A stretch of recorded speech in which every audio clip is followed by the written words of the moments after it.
Today we're going to be looking at the steps involved whenever we're adding a mixed number and a fraction.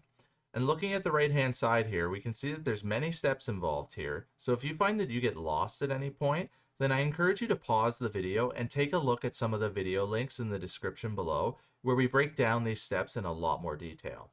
So we're being asked to add 3 1/2 plus 1/3.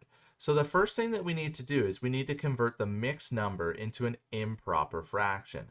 And in order for us to do that, we need to multiply the value of our denominator by the whole number, and then we're going to add on the remaining numerator here.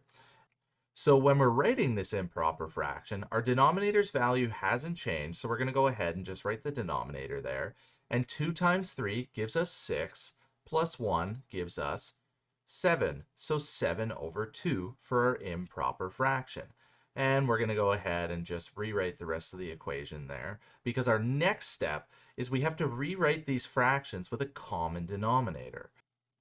So there's many different ways to find a common denominator, but for the purposes of this video, we're actually going to go ahead and multiply the denominators by one another to find a common denominator. And we know that 2 times 3 gives us 6. So we're going to go ahead and rewrite these fractions down below with our new denominator of 6. So I had to multiply 2 times 3 in order to get 6. So in order to keep this fraction equivalent, I have to multiply the numerator by 3 as well. And 7 times 3 gives us 21. And I know that I had to multiply 3 times 2 in order to get the denominator of 6. So I have to multiply the numerator by 2 as well. And 1 times 2 gives us 2. So now that we have a common denominator, we can go ahead and start step number 3 here, which is to add the fractions together. So whenever we're adding fractions that have a common denominator, we know that the value of our denominator isn't going to change in the answer. So we're going to go ahead and just write the denominator of 6. Next, we're going to go ahead and add the value of our numerators together. And 21 plus 2 gives us 23. Giving us an improper fraction of 23/6. The next thing that we're going to do is simplify this fraction, because we can't leave this fraction written as an improper fraction. So we're going to have to convert this improper fraction into a mixed number. So in order for me to convert this improper fraction into a mixed number, I need to figure out how many groups of 6 I can make out of 23.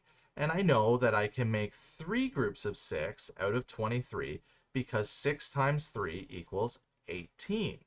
So we're going to go ahead and write a 3 up above. And we know that the value of our denominator isn't going to change in the answer, so we're going to go ahead and write a 6 up above. So now the last step that we need to do is we need to figure out the value of our numerator. And in order to do that, what we're actually going to do is we're going to subtract 18 from 23. And we know that 23 minus 18 gives us 5. So our numerator is going to be 5. And as we can see in the fraction part of our mixed number up above, there's no common factor between 5 and 6 other than 1, so we know that this answer is written in its lowest possible terms. So we know that 3 1/2 plus 1/3 gives us the answer of 3 5/6. So I hope this video has helped you to understand how to add a mixed number and a fraction together. Thanks again for watching, and please don't forget to hit the like and subscribe button below. As always, enjoy today's math lesson.